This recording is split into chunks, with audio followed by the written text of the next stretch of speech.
मैं हूं मेघा सिंह और आप सभी का स्वागत है एसपीएन 9 न्यूज में। महाराष्ट्र में सियासी उठापटक के बाद फाइनली जो है एकनाथ शिंदे सीएम की कुर्सी पर बैठ चुके हैं और अब सीएम पद की कमान संभाल रहे हैं एकनाथ शिंदे। और जैसे ही एकनाथ शिंदे ने महाराष्ट्र की कमान संभाली है, अब उनके जीवन से जुड़े कई सारी बातें जो है वो सामने आ रही है। दरअसल जब एकनाथ शिंदे ने सीएम पद के लिए शपथ ली थी, उस दौरान भी वो अपने परिवार, अपने बच्चों को लेकर भावुक होते हुए नजर आए थे। वहां पर उन्होंने अपने बेटी को लेकर भी बात की थी, साथ ही उनके एक बेटी भी थी, उन्हें लेकर भी उन्होंने जो है चर्चा की थी। आपको बता दें कि एकनाथ शिंदे के 3 बच्चे थे, जिनमें से 2 की मौत हो चुकी है। और इसी चीज को लेकर जब वो सीएम पद के लिए शपथ ले रहे थे, तब भी उन्होंने चर्चा की थी कि कैसे उनके 2 बच्चे के जाने के बाद वो डिप्रेशन में चले गए थे। लेकिन अभी एकनाथ शिंदे के पास उनके एक बेटे हैं, जिनका नाम श्रीकांत शिंदे है। पेशे से वो डॉक्टर है, लेकिन राजनीति में अपने पिता के साथ कदम से कदम मिलाते हुए नजर आ रहे हैं। जब सियासी उठापटक चल रही थी, उस वक्त भी एकनाथ शिंदे का पूरा साथ देते हुए नजर आ रहे थे श्रीकांत शिंदे। चलिए आपको श्रीकांत शिंदे के बारे में और कुछ बताते हैं, जहां पर एकनाथ शिंदे ने श्रीकांत शिंदे के लेकर कई सारी चर्चाएं की है और कैसे यहाँ पर राजनीतिक सफर में उनके बेटे ने उनका साथ दिया है। देखिए ये रिपोर्ट। एकनाथ शिंदे ने जब से सीएम पद की कमान संभाली है, तब से चर्चा जो है उनके परिवार को लेकर भी काफी हो रही है।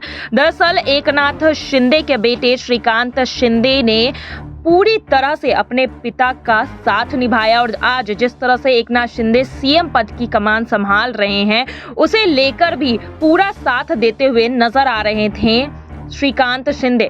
वहीं एकनाथ शिंदे की ने यहाँ पर जब सीएम पद की कमान संभाली थी, उस वक्त भी अपने बेटों के बारे में चर्चा की थी। जी हाँ, यहाँ पर श्रीकांत शिंदे के 3 बच्चे थे, जिनमें से एक हादसे में उन्होंने अपने 2 बच्चों को खो दिया था। उनका एक बेटा और बेटी उनकी आंखों के सामने ही सतारा में डूब गए थे और इस घटना के बाद शिंदे एकांत प्रिय हो गए थे। उन्होंने राजनीति छोड़ दी थी, लेकिन फिर से राजनीति में वापस लाने में उनकी मदद जो है उनकी पत्नी लता शिंदे और उनके बेटे श्रीकांत शिंदे ने की थी। जी हाँ, श्रीकांत शिंदे जो है पेशे से डॉक्टर है, वो एक ऑर्थोपेडिक सर्जन है और कल्याण क्षेत्र से सांसद भी है। राजनीति के क्षेत्र में अपने पिता का पूरा साथ देते हुए नजर आ रहे हैं यहाँ पर श्रीकांत शिंदे। आपको बता दें कि जब महाराष्ट्र में राजनीति हलचल तेज हुई थी, तब बेटों की एंट्री भी वहां पर हो चुकी थी। एक तरफ जहां उद्धव ठाकरे के बेटे आदित्य ठाकरे ने कमान संभाल रखी थी, तो वहीं उस लड़ाई में एकनाथ शिंदे के बेटे श्रीकांत शिंदे ने भी अपने पिता का पूरा साथ दिया था। आपको बता दें कि श्रीकांत शिंदे ने संजय राउत पर भी हमला किया था और कहा था कि वो जो धमकियां दे रहे हैं, उस धमकियों से कोई असर नहीं होने वाला। यह धमकियां जो है उन्हें नहीं डराती। आने वाले समय में राज्य की जनता संजय राउत को जवाब दे देगी। सरकार तो वैसे ही अल्पमत में है।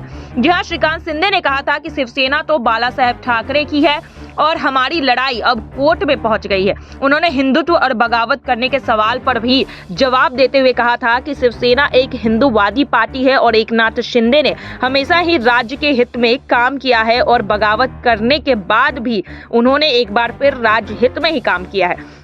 तो यहाँ पर जिस तरह से राजनीतिक सफर एकनाथ शिंदे का रहा है, उसमें बड़ी भूमिका उनके बेटे ने भी निभाई है, जो कि श्रीकांत शिंदे है। और श्रीकांत शिंदे अपने पिता के साथ अभी भी पूरी तरह से डटे हुए हैं। एसपीएन 9 न्यूज की रिपोर्ट। आज के लिए बस इतना ही। आगे की खबरों के लिए देखते रहिए एसपीएन 9 न्यूज। धन्यवाद।